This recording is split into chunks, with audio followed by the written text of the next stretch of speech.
Rero twongeye kubaha ikaze bakunzi ba channel yacu The Economic Updates. Dusesengura amakuru y'ubukungu mu buryo butandukanye kandi tukanayaganiraho. Uyu munsi nk'uko byari bimaze igihe bigarukwaho, haba umukuru w'igihugu avuga ati inzoga z'inkorano, ibiyobyabwenge n'ibisindisha bikabije mu rubyiruko cyane cyane, avuga ko hari ikibazo gikomeye. Uyu munsi tariki ya 2/8 FDA cyangwa se ikigo gihugu gishinzwe ubuziranenge Rwanda FDA cyamaze gutangaza ko cyafunze inganda zigera ku 8 zikora inzoga zifite alukoro nyinshi ariko ziganjemo y'abantu bakunda kwita ibyuma. Reka dusengure turebe mu by'ukuri izi nganda zafunzwe ese ni impamvu z'ubuzima cyangwa n'izindi mpamvu, tunarebe impact ifite ku bukungu, harimo ibisoro, harimo employment, harimo n'ibindi bitandukanye nawe ushobora kumva ko bizagirwaho ingaruka n'iyi myanzuro, ariko kandi tunareba mu by'ukuri uruhande rwiza rwabyo, na cyane ko ari inkuru abaturage benshi basamiye hejuru kandi ubona ko bishimiye. Reka turebe inganda zafunzwe. Ni inganda 8 zose zikora inzoga zifite alukoro nyinshi ariko iri mu byo bita abantu bakunda kwita ibyuma cyane cyane, zikaba twavuga ko ziri mu byiciro by'amajini, amaspirits cyangwa se high alcohol beverage cyangwa se nzanzoga y'ifite alukoro zifite volte iri hejuru. Inganda zafunzwe, urwa mbere n'uruganda rwitwa Ingufu Gin, ni uruganda nyango ruzwi cyane rukorera hano Kamonyi, utangiye guterera uza ku Ruyenzi, ni uruganda cyane ruzwi. Harimo urwitwa NBG Limited nabwo rwakoreraga hano mu mujyi wa Kigali. Harimo kandi uruganda rwitwa Sky Drop Industries Limited nabwo rwafunze. Hanyuma hakaba uruganda rwitwa Africana Buffalo, hakabamo Nopa Company Limited, hakabamo Roots Investment Limited, harimo Rugari Agro Processing Company ndetse na Zonguru Industrial Liability Company. Mu by'ukuri izi ni inganda 8 zafunzwe nyine kubera ko zifite cyangwa se zikora inzoga. Icyambere mu buryo butizewe nkuko Minisitiri w'Ubuzima yabitangaje, nuko wasanga izi nganda zifite mu by'ukuri apparence, ukizinjiramo imbere ubona inyuma, ubona zifite inyubako nziza, imashini nziza zihenze z'ubwoko bwiza, ubona zakora ibintu byiza, ariko wajya mu byo zikora ibintu ugasanga zikora ibintu ariko mu buryo harimo umwanda mu mikorere, harimo ibyo bavangamo batari barasabye bajya gusaba icyangombwa, ugasanga zirica abaturage cyane. Ikindi kandi nuko mucyo zihuriyeho ni inganda zikora inzoga mu by'ukuri zaguraga make ku isoko, hanyuma abantu bagahitamo kuba bazikonsoma, cyane cyane abantu bari mu byaro byafite ubushobozi bukeya, kubera ko bavuga bati igihumbi cyanjye gishobora kumpa inzoga yo gusenyera umuvandimwe cyangwa se muri groupe y'abantu benshi twese tugasinda, mu gihe nashobora kuba nakigondera mitsingi cyangwa se byeri y'amafaranga 2 kuzamura. Mu by'ukuri rero ni umwanzuro mwiza igihugu cyafashe, ndetse ubona ko abantu benshi mu makomantere bavuga bati zari zaratumaze, zasenyaga ingo z'abaturage, zari zifite mu by'ukuri uburyo mu byo zikora cyangwa se muri produit zazo abantu benshi zabangamiye, kuko ubusinzi bwari bumaze kurundi rwego cyane cyane mu rubyiruko. Hanyuma reka turebe impamvu enye z'ingenzi leta yamaze gusaba cyangwa se yamaze gufunga izi nganda uko ari 8. Icyambere nk'uko tubibona harimo kurinda ubuzima bw'abaturage. Mu mezi ashize make nyuma y'inkuru zagiye zicaracara mu karere ka Ngoma, abantu batashye ubukwe banywa umutobe mu bukwe, benshi cyane barenga 100 baza kuza kurwara ndetse hamwe bitaba Imana. Ibi ngibi bibuza nuko mu Rwanda guhera mu kwezi kwa mbere k'uyu mwaka turimo, abantu barenga 40 kuzamura bari bamaze kwitaba Imana mu mezi 6 y'uyu mwaka gusa, bazira gusa izo nzoga z'inkorano ndetse no kujya mu kugasanga abantu bari ibintu bihumanye. Rero leta y'u Rwanda itivuga iti ibintu birarenze, kuko izi mfu bwazo nta cyorezo mu Rwanda twagira ngo cyice abantu bangana gutya mu gihe kingana gutya. Mu by'ukuri leta yahise ibijyamo kandi ukubona ko byari bikwiriye, bishingiye ku mpamvu z'ubuzima mbere na mbere.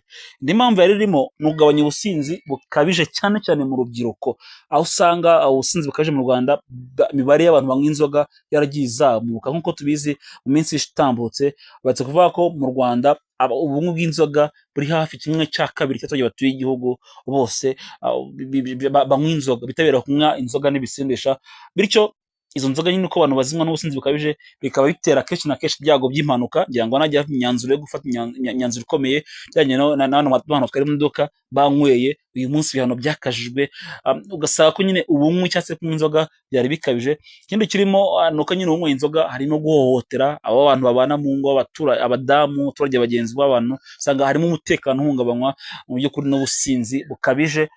Ikindi kandi kirimo nk'indi mpamvu yatumye ibi ngibi byose bikorwa, harimo kurwanya isoko ritubahiriza amategeko cyangwa se igasoko ngo ni informal market cyangwa se black market, kubera ko harimo ibicuruzwa byinshi usanga bidafite quality ihagije, usanga bigiye ku isoko, bityo bikica isura mu by'ukuri y'ibintu bikorwa mu gihugu. Rero kuba ibyo bintu nta kati byagiraga bikaba bikonsomwa nabyo ni indi mpamvu mu gushyira ingamba kugira turebe ese ibintu bikorwa ahantu n'ahanga kandi abantu bitabira bifite quality imeze gute. Ikindi rero twavuga cya nyuma cya kane, harimo no kongera isura y'igihugu, cyane cyane ko turakora made in Rwanda uyu munsi irimo kuba promoted cyangwa se mutizwa gushyiramo imbaraga, ariko ugasanga iyo made in Rwanda turavuga niba umuntu yumva ko mu Rwanda dukora inzoga zirimo metanol, zirimo ubwo ubunyabutabire bukabije bushaka kwica abaturage, urumva ko harimo icyizere cy'ikorwa mu Rwanda cyashobora kuba cyasubira inyuma, cyane ko izi nganda zimwe muri zo zajyaga zikora na exportation y'izi nzoga zazo hanze y'u Rwanda. Rero uretse ibi ngibi ku bukungu bwacu nk'u Rwanda, iyo inganda zifunzwe bisobanuye iki? Inganda uyu munsi tubara ko mu Rwanda tumaze kugira inganda nk'uko tubigaragaza kuri GDP y'igihugu, hari icyo inganda zivuze mu rwego rwagutse, ariko kandi no kuri employment. Ngira ngo kuri raporo yose gusohoka yajyanye n'ukuntu mu Rwanda ubushomeri cyangwa se akazi bihagaze, cyitwa labor force survey mu Rwanda, igaragaza ko abantu barenga 16% mu Rwanda bafite akazi mu nganda. Uribaza uyu munsi niba mu Rwanda inganda zihari hafunzemo 8 zikora izi nzoga, hagiye kugaragara abakozi bangana iki? Abakozi ubundi tuvuga ko byibura uruganda rumwe mu nganda zafunzwe rufite abakozi bake barenga abakozi 100. Hanyuma ufite abakozi 100 kube n'abantu n'inganda 8 zahagaritswe, n'abantu 800 barafite akazi muri izo nganda bagiye kongera kuba abashomeri. Birumvikana kubera ko niba nyine aho koraga hafunze, nawe nk'umukozi ubwo ntabwo nyine wongera kubona akazi. Icyambere nuko bikoze bigiye kurema ubushomeri kubwaye n'ingaruka z'ubukungu. Ku bacuruzi, hari abacuruzi bafite inzoga bafite amarika store bagiye gufunga, kubera yuko nabo ntago byakunda ko bakomeza gucuruza inzoga, kubera ko nyine of course birumvikana ikintu cyahagaritswe ntago komeza kugira gute kugicuruza. Harimo utubari twari dufite natwo izi nzoga mu bubiko mu store yatwo, of course natwo tugomba kuba twazireka, bivuze ngo nazo hari impact ngo bararanguye kandi ntago baziha abo baranguye nabo ntago byakunda, nuvuga ngo ziramenwa cyangwa se zirahagarikwa kubera yuko nyine nta kugeza ubu ngubu zikemewe. Harimo utubari natwo birumvikana ngo ni igihombo ku bucuruzi mu by'ukuri. Hanyuma harimo abatanga transport, kuko urumva harimo abantu bajyaga batwara izo nzoga bazigeza ahantu hatandukanye, nabo bagiye kuba bagizweho ingaruka of course no kuba zahagaritswe. Harimo kandi abatanga ibikoresho, urugero abakora amacupa, abakora labeling, abakora amakarito zigendamo n'ibindi byinshi. Musa ni akazi kagiye kuba kagirwaho ingaruka iri negative kubera ko izi nzoga nyine cyangwa se izi nganda zahagaze. Harimo kandi cy'imisoro. Inzoga ni kimwe mu bicuruzwa mu Rwanda bisora imisoro iri hejuru, umusoro ku bicuruzwa byihariye twita excise tax. Rero uyu musoro n'inganda zifunzwe, leta ishobora gutakaza amafaranga mu gihe gito, ariko ishobora kunguka mu gihe kirekire niba isoko risigaye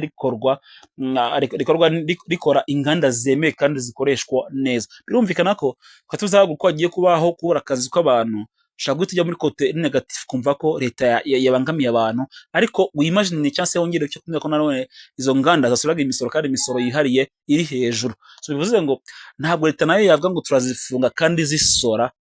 Icy'ingenzi ni abaturage, ubuzima bwabo nibwo buri gasongero. So niba ari bwo rero ishyira imbere, bivuze ngo birumvikana ko nyine izo mpamvu ziri justifiable, zirumvikana.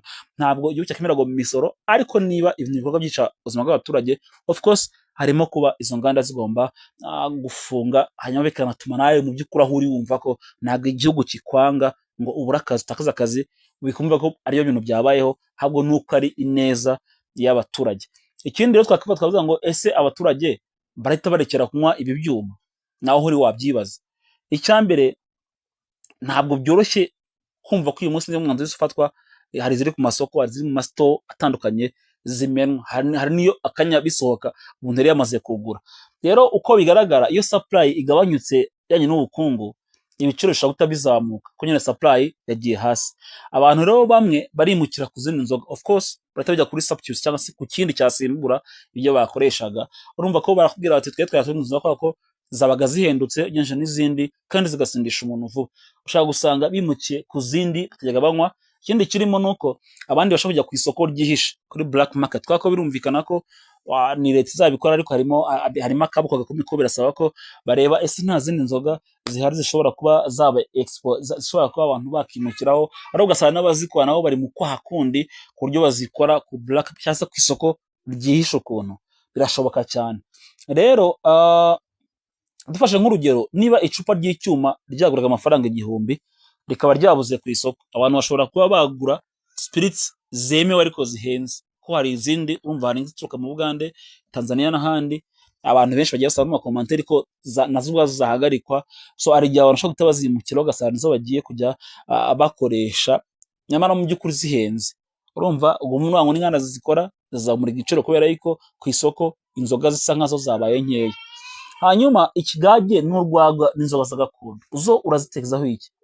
Zo urumva biraza kwizina kuri izi nzoga zindi zisanzwe. Nkuko uyu munsi byatangajwe cyane cyane ngarutse ku magambo Minisitiri w'ubuzima yavuze, nuko ziriya nzoga za gakondo za kera zitari mbi mu by'ukuri, ahubwo icyarimo nuko wasangaga abantu bazikora ariko babona zitamena cyangwa se abantu bazinywa ntibasinde cyane, bakaba nabo bashyiramo izi nzoga zindi z'ibyuma kugira ngo zisindishe abantu cyane.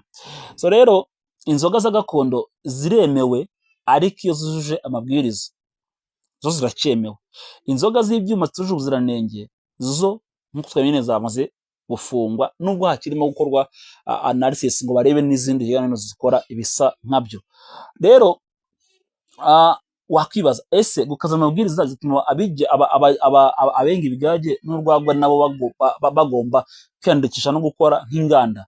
Ibyo niko biteye, byatangajwe. Uwifuza gukora iyi nzoga wese aragomba kwiyandikisha nk'uruganda rwemewe, yerekana ibisabwa, yerekana ibyo bikoramo kugira ngo yemere gufungurirwa anasore. Ko nkuko bisanzwe ubundi bigage mu cyaro hari n'igihe umuntu yenga akafite akabari muri quartier, ariko ari ibintu bana biri imfumo cyangwa se ibintu bitari biri bifite umurongo, ariko uyu munsi nkuko byatangajwe ntabwo bicemewe. Rero inzoga zifite alcohol nyinshi ubundi akenshi zishyura umusoro wihariye twita sale tax. Hanyuma inganda zikora inzoga zifite uruhare muri sector ikora mu by'ukuri nyine ikora ibintu ngo ni manufacturing industry cyangwa sector, bivuze ngo nayo nyine igiye guta ihangayikira. Ikindi nuko GDP y'u Rwanda nyine byumvikana ko n'izo nganda zafashaga harimo ikintu kindi bigiye kongera kubangamaho. Nubwo leta itaratangaza umusoro cyangwa se umusaruro w'izi nganda mu buryo bwihariye, ari gufunga izi nganda icyarimwe, ni icyerekana yuko hariho gahunda yo gukaza igenzura ry'inganda z'inzoga, kuko nyine byumvikana harimo gukontrola cyangwa se kugenzura neza uburyo inzoga mu Rwanda zinywebwa kugira ngo hagabanywe consumption yazo, barimo babona ko irengeje urugero. Hanyuma icyemezo gishobora kuba dusoza, gishobora kuba intangiriro nziza y'impinduka nini ku isoko ry'inzoga mu Rwanda. Hakaba hasigaye imisoro yihariye ku nzoga zikomeza ku nganda zikora inzoga, yindi bakayizamura kugira bakaze ibiciro bizamuke, nibizamuka za nzoga zibe zahenda, kuko nkuko twabivuze haruguru nako abantu benshi bazinywa bayitwaje yuko ari inzoga mu by'ukuri ngo zaguraga amafaranga make yanije n'izindi zihari kandi zikaba zisindisha. Iyo misoro niramuka igiyeho, urumva biza mu by'ukuri bifasha ryo gukontorora either quality yazo biciye mu kuziproduce no gutanga ibyangombwa kugira ngo zikorwe, ndetse igihugu cyangwa n'amafaranga nyine kwa kurumva zazikorwa n'inganda nkeya zujuje ibisabwa, abantu bazinywa bari bake kwako zigiye ku isoko zihenze. Ese urumva ari iki mu myumvire cyangwa se kubyumva, urumva ari iki bigiye kongera kugabanya cyangwa se ari impact ifite ku bukungu wowe tubana umunsi ku munsi? Muri comment twandikire tumenye ibyo ari byo.